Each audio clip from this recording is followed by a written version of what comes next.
Hi everybody, it's me, Marissa the Medium, and welcome to my channel where I do this week's episode of What's in the Cards, which is a weekly card reading for all of you, the collective, where I tune into this week's energy and tell you what's in store for you and hopefully finding something that is relevant for you to take home, integrate, and apply to your life. So this week's episode is for January 11th through 17th. It's always Monday through Sunday, and just focusing on, I'm hearing overall well-being, so we'll see what the cards have to say for you guys. If you're new here, thank you for tuning in. Hopefully somebody referred you. Love you to do that thing you do, push like and subscribe so you don't miss any of these readings in the future. With that, we'll get started again. This week's episode is January 11th through 17th, and we are going to start with the Animal Totem Tarot, which I like this deck. It's just a little bit different than your standard issue tarot deck. The cards are beautiful on the back, you guys. I think they're cherry blossoms. I'm not like a huge flower person. And there's a whole slew of different animals. But it's just a different way of looking at, interpreting tarot, and hearing just, I think, like a slightly different perspective. So I wanted to ask them, what is in store for you guys this coming week? What do we need to know about? What do we need to focus on? What do we need to take home? And the totem that we're going to have for this upcoming week, is the Five of Wands. And I don't always know my animals. You guys know I'll put the picture down here, but kind of maybe that's a honey badger. And if it is, then it's the honey badger don't give a fuck. So we're going to find out. The Five of Wands, and hopefully this will be organized. And this is the Wands. And you guys, Wands is usually has to do with creativity, fire energy. So what is it that we are going to be creating this week? The Five of Wands. Boom, nailed it. Honey badger. Just wanted to check in. I don't like to get things wrong. So I wanted to check in with this, and it says, the honey badger is part of an elite group of animal totems that I like to call the badasses. Honey badger don't give a fuck. That's really what that is. You're a badass if that is your totem and that is where you're at this week. So this card teaches us about total self-reliance in a hostile environment. Come on, you know you've seen the video where the honey badger goes in and like basically gives the middle finger, lets the snake bite him or does whatever and just doesn't care, handles business. In the card above, we see how the Five of Wands are all acting in one dynamic energy. The goal is to remove the honey badger without harm to anyone. In order to achieve this, the villagers have to work together. They just don't have a choice. A wrong move here would be disastrous. So you don't want to cross paths with the honey badger. We really, really don't. So you have a choice this week. If you're encountering a honey badger, maybe in the workplace or in a family relationship, you have to figure out, how do you want to respond to this? How do you want to respond to the animal who just doesn't give a fuck about anything, or the person who that energy is? Maybe they speak off the cuff, with zero regard to somebody else's feelings. Things can be tough to hear. I'm even hearing at work, this could have to do with maybe a boss says something that you interpret as, where the hell did that come from? It's learning how to handle this honey badger.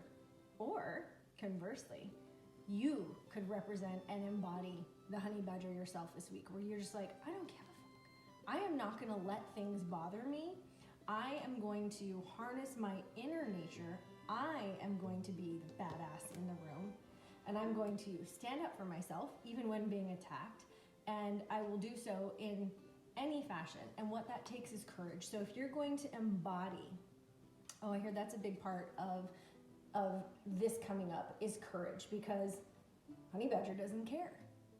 Honey badger has courage on either side. So if you are being attacked by someone who is the acting honey badger, then you need to be able to have courage to stand your ground, stick up for yourself, and do so in a way that makes you proud of you.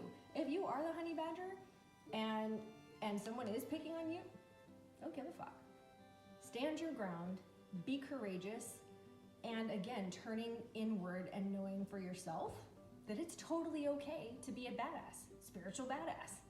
I love this. What a great way to start our weekend was the honey badger. I apologize for the delay, you guys, in getting to that. So what else do we need to know about encountering this energy or even being this energy of the honey badger. And this next deck that I'm going to use is ALANNA FAIRCHILD. Love it. Lightworker Oracle. So spiritually, what else do we need to know about how to handle this? Whether it's us being that way and relying inwardly, or us handling somebody else who is that honey badger who just doesn't give an F. And we have past life activation. Oh, this is interesting. So what I feel, I'll put this up, you guys know I'll put up the close-up for the card. So what I see here and feel here is we've got this person sitting here being activated from not just this realm, multiple realms. We almost feel like we have the Holy Spirit or the divine messenger from above. So this feels like you're going to be receiving, or what we call in the spiritual community, downloading information of how to handle this. So when this comes, not only will you be able to handle it, but you'll be handling it from your highest self, channeling and relying on messages from angels, other realms, otherworldly beings. If you believe in God, the Holy Spirit, channeling that energy down through you so that you can, in fact, act with courage and yet still be on the moral high ground within yourself and being, again, proud of yourself and how you're handling this situation. So don't be surprised when that energy comes in for you and you feel almost led by that energy, intuitive, as though there were force acting through you and for you. So that's the elaboration there for those two cards.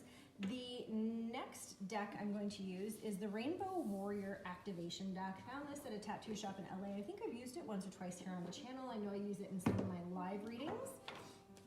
And want to know what it is that we need to expand on this message for this coming week. So, possible past life activation, courage, drawing on courage, standing your own moral high ground, no matter which side of that honey badger energy you're on. And what else do we need to know? What needs to activate? What needs to activate so that you can do that, live it, be it, maybe not just in the moment, but for the whole week too. All right. Ooh, we've got the number 7. Love this. And wow, that's really, really pretty and very quite bright. So we're going to take a little sneaky peek at their animal spirits. You guys, I can't make this shit up if I tried.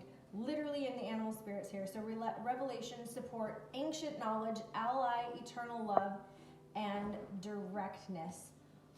Holy wow. If that literally doesn't tie into the previous messages, one, that we have an animal spirit, an animal energy here to guide you, to lead you, that you are also supported. It said that in their own guidebook, supported. This energy is really coming through and being activated for you. Again, we're coming right back to courage.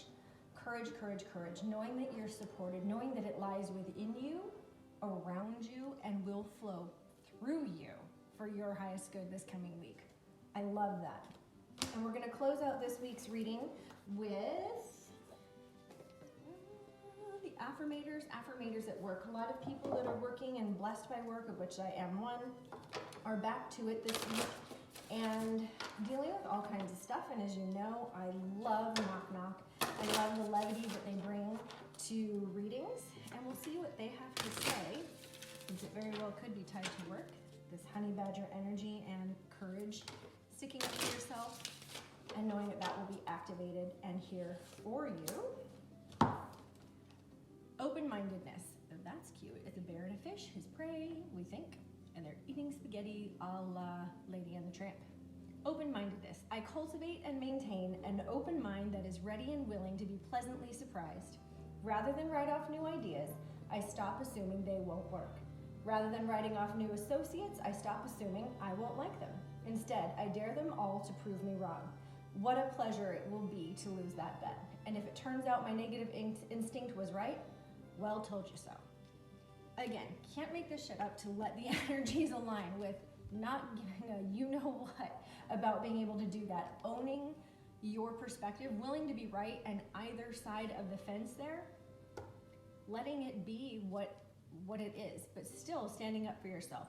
So maybe don't write off those like it says, writing off new ideas or other people, keeping in the back of your mind that maybe your instincts, maybe you're gonna get a divine download about that situation or that person, and you just might be right.